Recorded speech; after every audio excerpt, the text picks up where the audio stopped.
Greetings to all. This is a session on British School of Diffusionism, the first school of thought that we'll be discussing under diffusionism. Okay. So basically, as we have discussed in the previous slide, in the previous presentation, that diffusionism seeks to understand culture in relation to the origin and the spread of cultural traits. It was pioneered by George Eliot Smith, W.J. Perry, and W.H.R. Rivers. The school of thought is designated as a pan-Egyptian school or a heliocentric school. Why? We'll be discussing it in the presentation. The British school of thought is considered extreme diffusionist and completely anti-evolutionist because this idea of unilinear and the sequential development of culture, along with the concept of this independent innovations based on the principle of psychic unity of mankind, was totally discarded by the diffusionist school. So now the first contribution by Smith. He was an anatomist by profession, but he was a great admirer of Egypt. During his first visit to the Egypt itself, he was very surprised to see the similarities between Egyptian complex of large stone monuments and their association with the sun worship. In 1928, he has written a book entitled The Origin of Civilization, which emphasized upon the origin of civilization, and it studied various cultural elements of different civilizations, and he found that all of them displayed some basic forms which are related to the Egyptian prototypes. He identified that Egypt was serving as a cradle of the civilizations, and thus Egypt formed the center of the culture from where this culture inventions took place, and then gradually they have spread to the rest of the world. Okay. He also called this civilization as natural man, like those who were born outside of this civilization, they were called as natural man.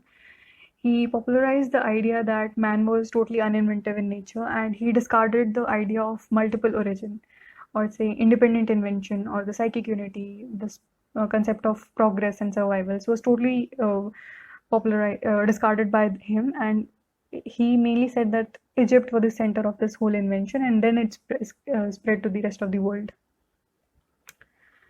The second pioneer contribution to British School of Thought was by W.J. Perry. He was an extreme diffusionist again, similar to Eliot. He was the follower of Eliot again. Now, in 1923, he has written a book which was entitled The Children of the Sun, which again designated these Egyptians as the children of the sun. He said that the worship of sun god, which started in Egypt, is spread to other regions as well. So he found similar traits observed across different parts of this world. For example, he studied Mayan pyramids, which were having the similar traits to the Egyptian community. So his observations were again more or less in terms of what Eliot Smith has pioneered. The third contribution is by W.H.R. Rivers.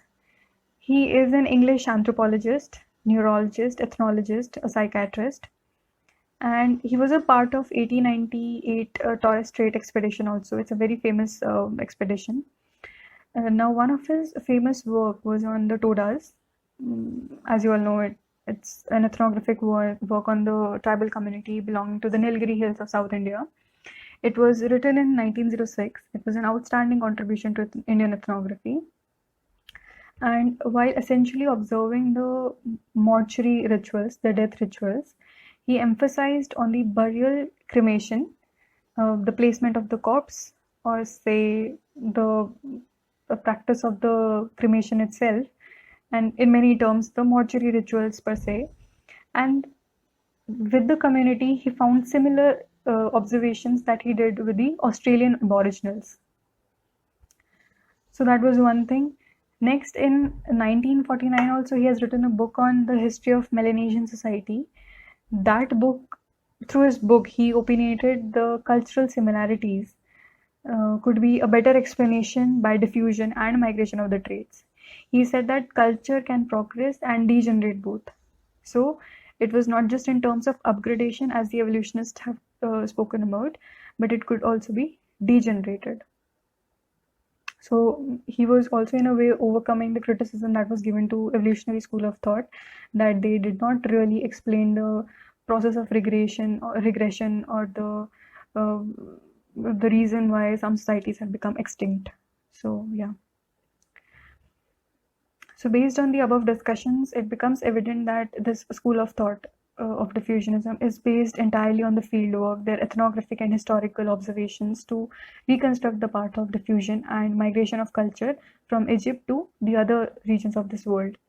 Now, because of this heliocentric view, this school is called as Pan-Egyptian school, and therefore most of them were extremely diffusionist in their approach. Okay.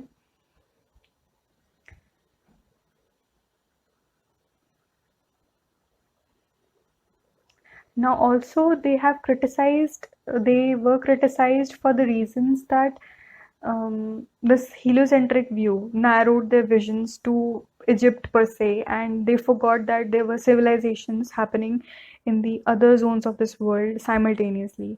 So they completely forgot about that. They were also criticized for studying certain culture traits which were in isolation and not integrated as a whole.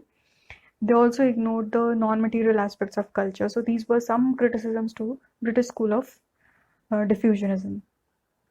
A practice question for you: critically discuss the theoretical underpinnings of British School of Diffusionism. For any questions or feedback, please write down in the comments below. We'll be having discussion there. Thank you for your time.